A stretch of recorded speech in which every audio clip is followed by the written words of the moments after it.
Where did you give her that ring? I gave it to her at the A&W after a tennis date, and I stuck it in the top of a half chocolate, half vanilla cone.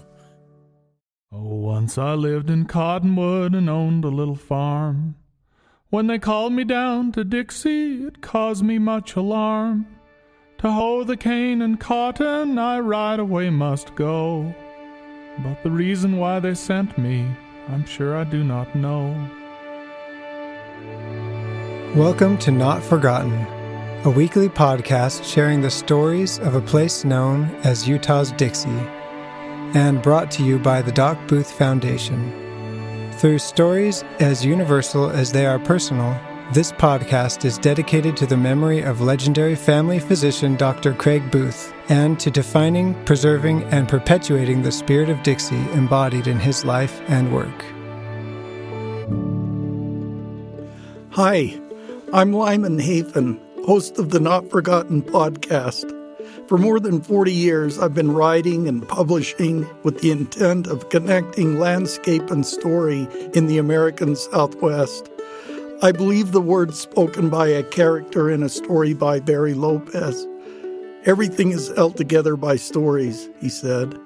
That is all that is holding us together, stories and compassion. Dr. Craig Booth was a man of stories and compassion. His personal story is one of the many that have made Utah's Dixie what it is, and his compassion is at the heart of that elusive entity we call the Dixie Spirit. Welcome to part 2 of our visit with President Jeffrey R. Holland, acting president of the Quorum of the 12 Apostles of the Church of Jesus Christ of Latter-day Saints. In part 1, President Holland shared memories of his boyhood in St. George, Utah, and how the people, the place, and the Dixie Spirit helped form his character and prepare him for a future he could have never imagined. In part 2, he continues to share how this place and its people launched him on a course that led to his marvelous apostolic ministry. Speaking of sandstone, that tabernacle, that's where you, all through your growing up years, where you went to primary and this junior Sunday school experience there, and that's where I first passed the sacrament as a deacon and sang with Errol Pechtel, had to do a solo of How Lovely Was the Morning. Never been more terrified. I'd rather speak in general conference than stand there and sing a song in state conference, but I did. I did that at invitation and the crack of the whip of my mother. But that was the scene for all those early years. And then it was while I was a 14-year-old or so that we built the little chapel that we just tore down on 4th East where the new fire station is going up. We had a chapel there that my dad helped build. He was in the bishopric at that time. We haven't talked about the most important topic of all, and that is your eternal companion. Right. I wanted to say something about that. And I knew you would get to it, but I thought You better get there now. Because we might have to end here at some point. Yeah. In fact, Matt needs to tell us if we're going too long here. I'm not getting in the way of this. But I mean, your dear wife and that story is so wonderful. But maybe even putting it into the context of this place and the institutions and the people, how did that all come together? Well, she's a Washington County girl herself, so she brings something of that grand, devoted pioneer instinct to the story. She moved to St. George in the 9th grade when she would have been a freshman, a 9th grader over at Woodward. And the day she came to school couldn't have been more dramatic. But the stir and the excitement and the talk and the whisper, and she came to town and was terrifically, tremendously, almost terminally shy, and nobody knew that. She was so gorgeous and so talented, could play anything, play it by ear, played for primary classes in the third grade. Nobody can do that in the third grade, but she did. And, she was just musically gifted and beautiful and came to school, and nobody knew that she was shy. Everybody thought she must be sort of Miss Wonderful, but she always worried about that she was less than she wanted to be or that other people expected her to be. I said, my gosh, if you brought any more of this than you already do, I don't know what we would do with you. Matt is her firstborn, and if you want to see him, he's tall, as she had the length and tall gene in her family, and he looks like her, as a boy would look like a mother, and they had a very, very special relationship, as unique as any relationship a mother could have with a son.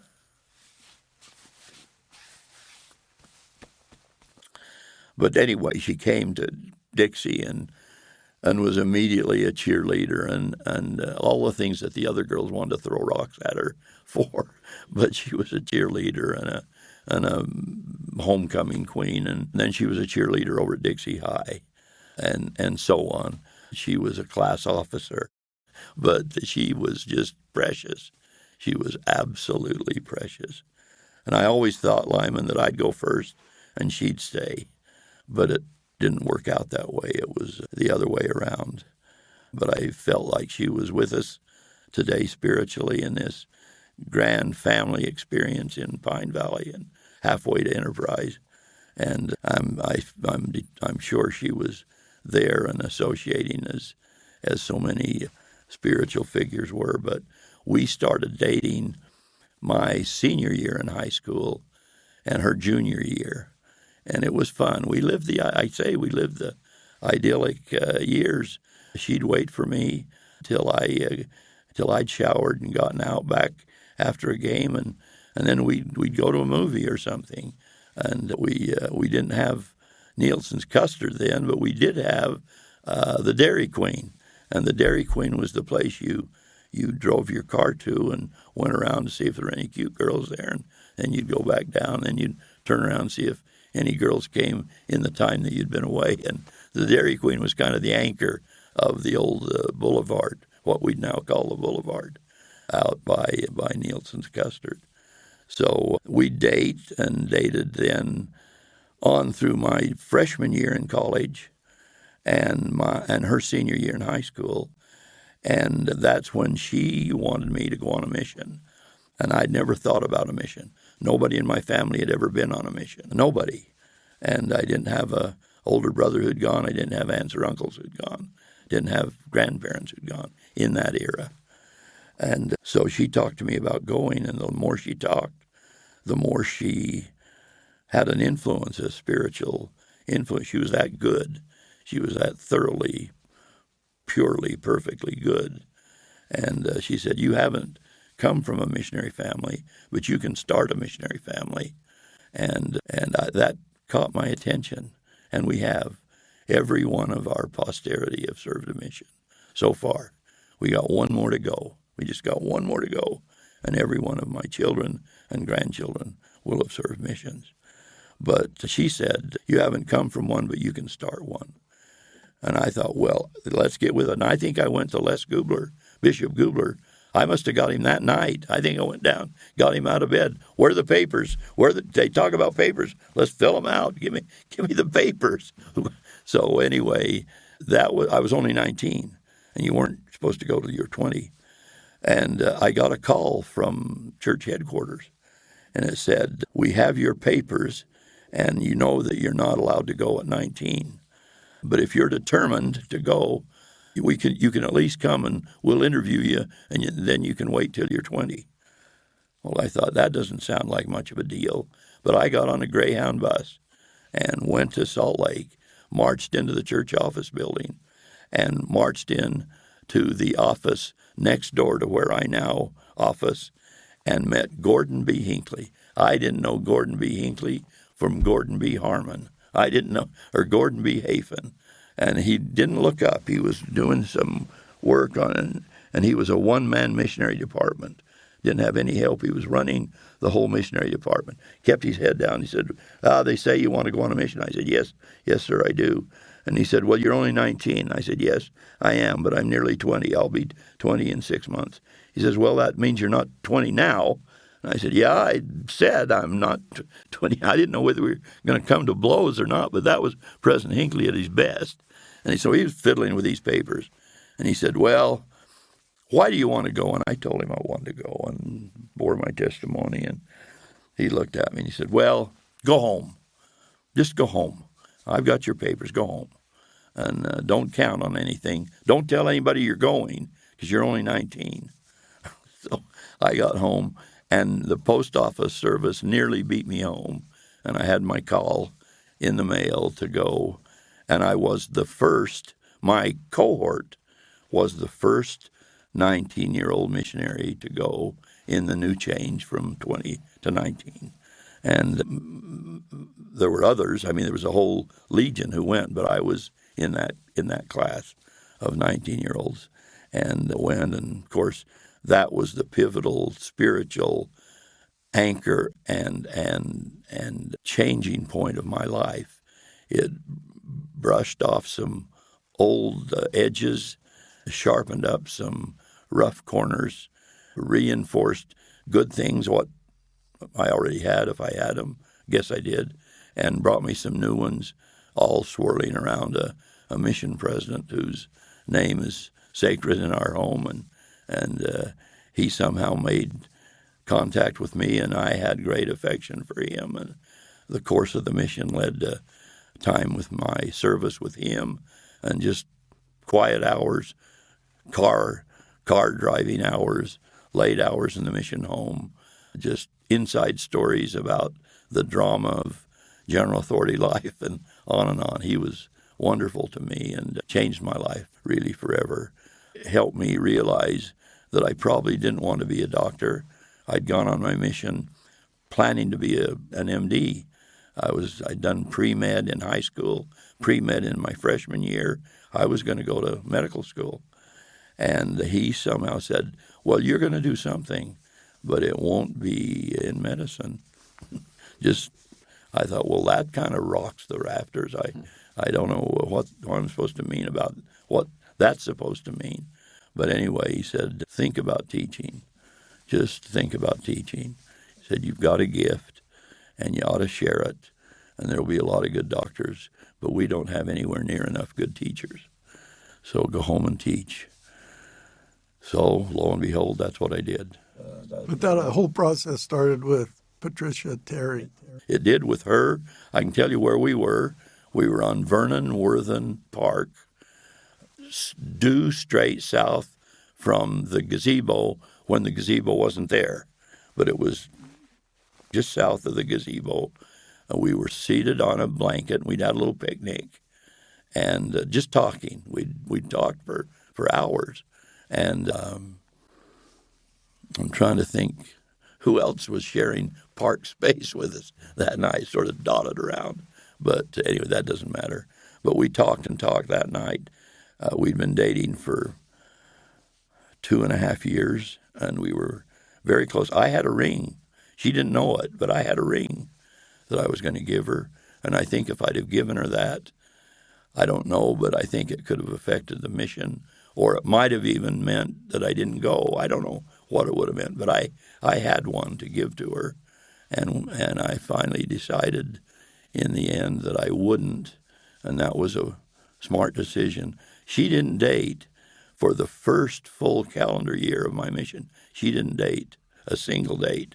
I thought, oh my gosh, after a year, I said, honey, you're going to just mildew. You're just going to turn into the wallpaper, you know. You gotta get out of there and do something. Well, that was the wrong thing to say. She dated every boy in the state of Utah. She was proposed to. One of my missionary companions went home and asked to date her and marry her. Two of the all-time stars at Dixie College were determined to date her and marry her. Why I said, date a little, I don't know. But anyway, she held out. And she kept telling them, no, I got a missionary. And they said, oh, missionaries come a dime a dozen.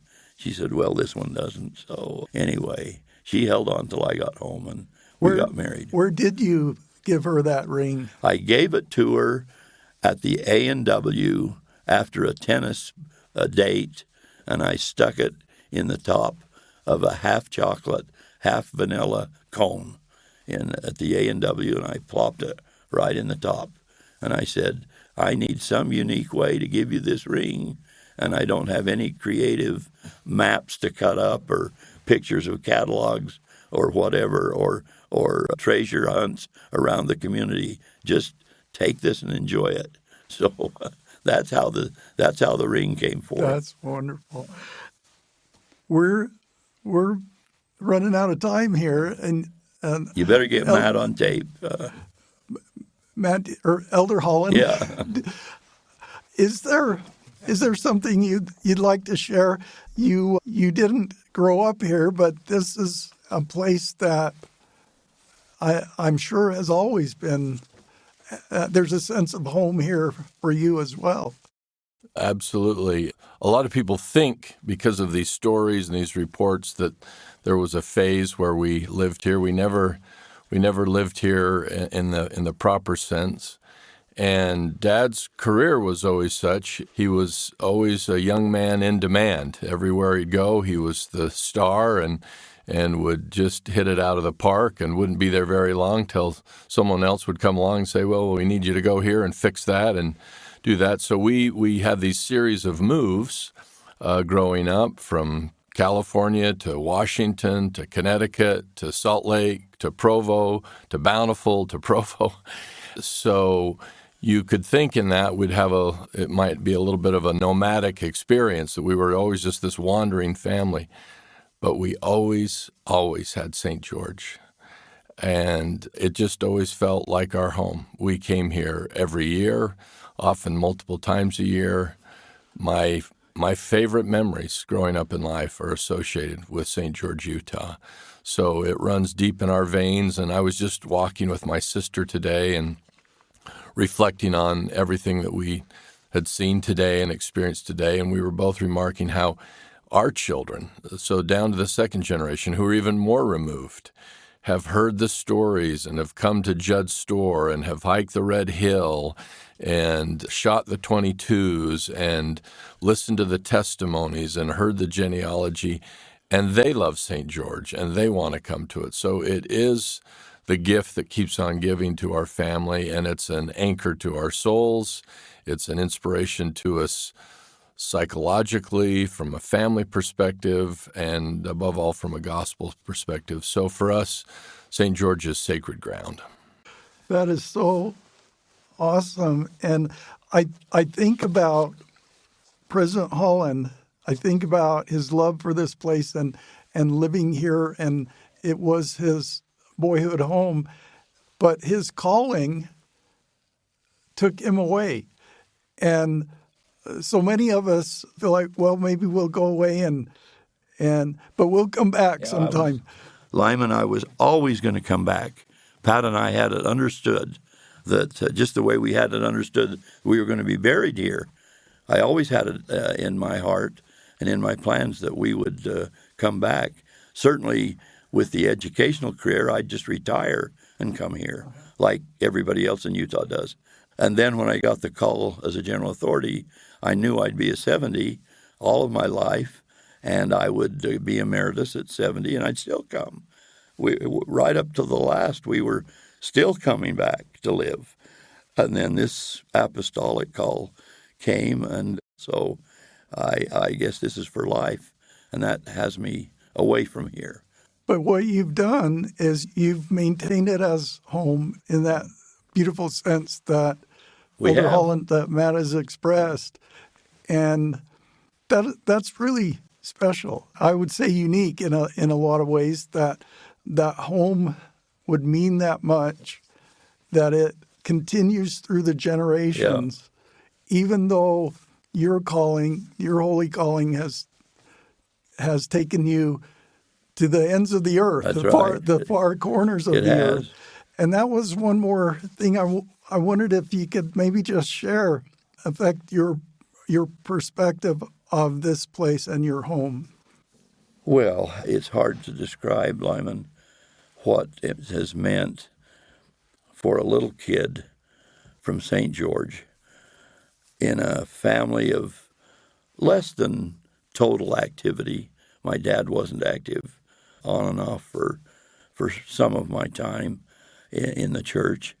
But here I am, this nameless, faceless, very, very average kid from Washington County, and I get this privilege of circling the earth, literally, with a prophet. When President Nelson was first ordained as prophet and seer, revelator for the church, he said he wanted to go to Jerusalem. That was his first destination, and part of his destiny. He wanted that to be his first destination, to go to Jerusalem. And I was supervising, still am, Jerusalem and Israel and the BYU Jerusalem Center there. And he said, you come and go with us. You and Pat come and go with Sister Nelson and I. And so we did. We thought it was a trip to Jerusalem. Well, when we got there, he said, let's keep going. So we circled the earth. We went progressively. I won't burden you with the route, but we went stop by stop by stop around the earth.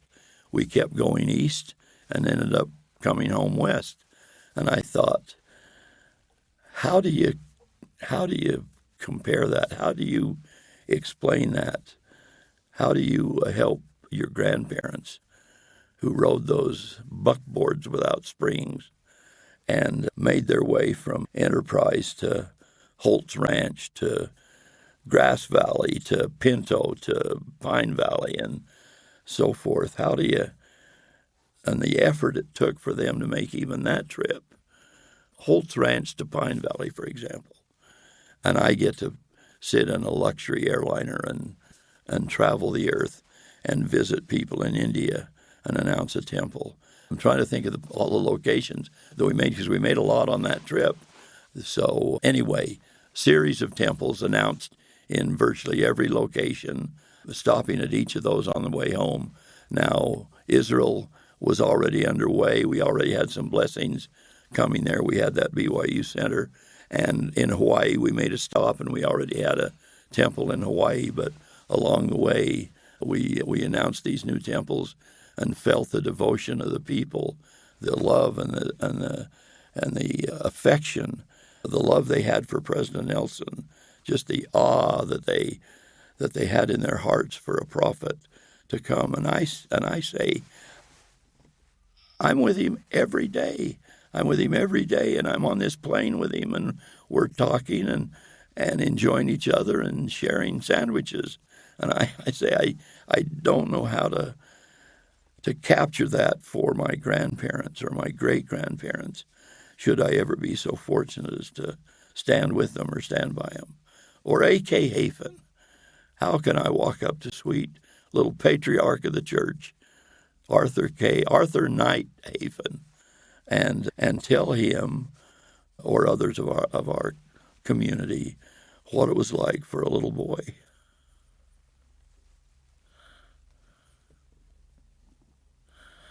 to be plucked out of a maze of people better than I was, and say, I'm giving you this deed to do. I'm giving you this course to follow. I'm giving you this path to run, and I want you to run it, and I want you to run hard. I want you to run fast and do the best you can. My great fear, Lyman, my great fear is that I would not, as I come to the end, my fear is that I wouldn't have run the race as well as I should have. But I've given it my best and have tried and have wanted to. in this cause that is the greatest cause on the face of the earth. I said recently in a little clip of social media that I don't know about the success of anything else. I fear for our political world. I always fear about economies. I fear for international politics as well as domestic. I don't know about universities. I don't know about hospitals. I don't know about corporate life. There are a lot of things I wouldn't know and couldn't guarantee and can't promise. But I can promise, and I can guarantee the one thing that I know will prevail, will be victorious, will be God's very manifestation on this earth, and it'll be the Church of Jesus Christ of Latter-day Saints.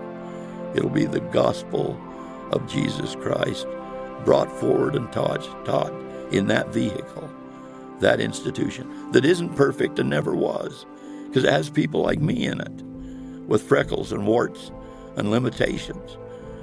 God works with who he can. He takes whatever he's got, does the best he can with the limited people who come forward. But we come forward in the best cause that ever existed, and the great cause and only cause that's going to prevail. And Christ will proclaim the end someday, somewhere, sometime. He will declare, the scriptural phrase is, cut short his work in righteousness. So someday he's going to say, that's enough. Either the world's going too far away, or the church has done enough to reach basic standards, but measuring one against the other, I'll cut it short in righteousness. And it'll be a better time then, Lyman. Rick, it'll be a good time, a happy time, and a victorious time. I've said in my high school analogies that this is a game in which the score is already on the board, and we already know who won. We already know who won. And I've lost a lot of games in my life, but I have never knowingly played for a losing team. I've never gone out and said, let's go lose this, guys. Never in my life. And I wouldn't say that about these final, ultimate, moral and spiritual, eternal matters. I would never say, let's go grab a team that's going to lose. And we know who loses. More than that, we know who wins. And I wish to stand with the living Son of the living God, who declared victory over death and the grave and hell, who declared victory over my problems and yours and death for all of us. And I want to have part with that. I want to stand there, and in a day or two, or a month or two, or in a while, I will. Thank you. In the name of Jesus Christ, amen.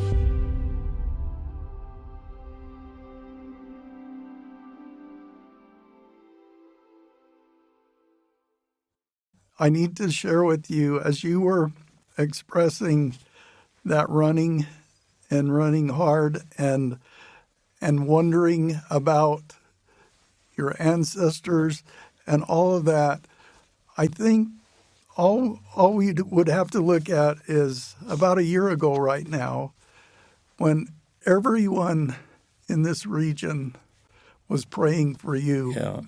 Well, they always are, and they always will be. But there was this sense that President Holland, we're praying for President Holland to be here to rededicate the St. George Temple. And that miracle and the fact that you came through, I have no idea what you came through. There's no words to express that. But all of us were praying for you. And as you came here and as you were at the temple and as you rededicated that holy edifice, that to all of us, that is President Holland being everything that you were called to do. Thank you. Thank you, Lyman. I felt about that. First of all, I knew the prayers. I knew of the prayers. People praying for me everywhere. Little kids who didn't know me, new converts who never heard of me. All people everywhere were praying for me. I knew that. And I was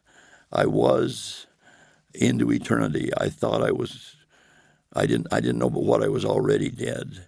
I didn't know where I was, but it was dark and distant and then bright and magnificent, and it was an education like I don't have the words to describe and couldn't and shouldn't anyway. Some parts I can't. But what I was told, I said this in conference, I was told to come back with some urgency. And the feeling was, Jeff, get with it. Great Scott, I thought I was with it. I thought I was doing everything I needed to do. But it was, however much you've testified, testify more. And however many times you've prayed, pray more and pray with more urgency, pray with more power. And so I just came back and tried to take it up a notch.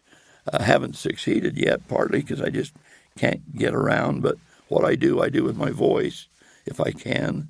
And I felt those prayers. They saved my life. And I'm confident it was God's intent that I do come back. We wouldn't have done anything against his will, but I think it was his will that I come back. But this view of creation and eternity that I had and the instruction, just pretty firm, no punches pulled. It was get back and get with it. And so I knew I was going to live. I didn't know I was going to have such a battle to get my legs back and some of my abilities, but I knew I was going to live. And so I came back with the spirit that President Hinckley once expressed as he was moving toward his passing. And somebody said, well, President, you've lived a good life. You've lived a worthy and a noble and a life like nobody else from the time you went in that building till the time you were the president of the church. And they said, why don't you just relax, take it easy, enjoy life, go to Palm Springs and just not fight the fight. And he said, what do you mean? What do you mean? All those people out there praying for me.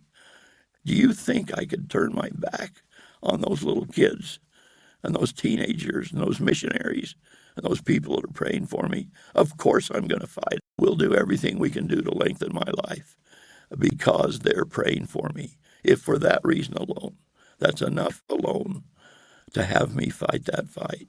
Well, that's how I feel now, is that I'm determined to do better and fight more and see if I can accomplish something in these last months. I don't know how long it'll be, or I don't know exactly why the Lord had me come back, except to testify of being to the brink of eternity and coming back to say more and better and higher and holier.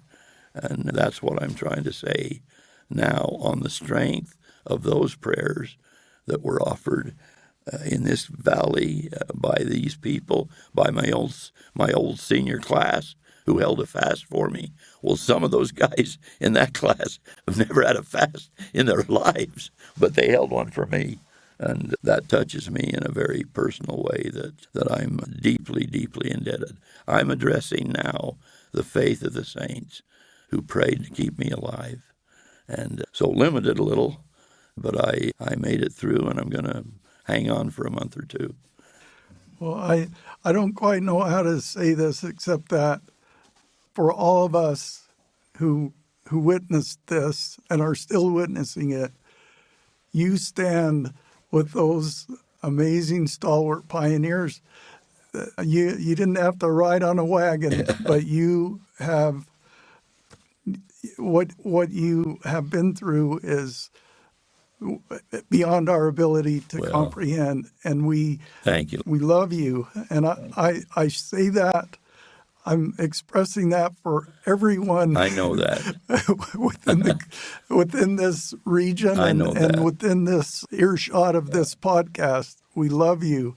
We appreciate you. We express our desire for your comfort, your peace, your strength, and to be able to continue to do what you've been called to do. Thank you, Lyman. I know all of that, and I love you for it. And I'm grateful to you for putting pen to paper and saving the history of this region, for preserving it forever. I have a little Lyman Hafen shelf in my library, and we can save it for our children and our children's children. The things you write so beautifully about. You catch the color, you catch the character, you catch all the beauty and wonder of this place, the land, and the people. And we love you for that. So it's a mutual admiration society. Yeah. Thank you. Thank you, President Holland. The Doc Booth Foundation is dedicated to empowering individuals through educational opportunities and promoting mental health advocacy.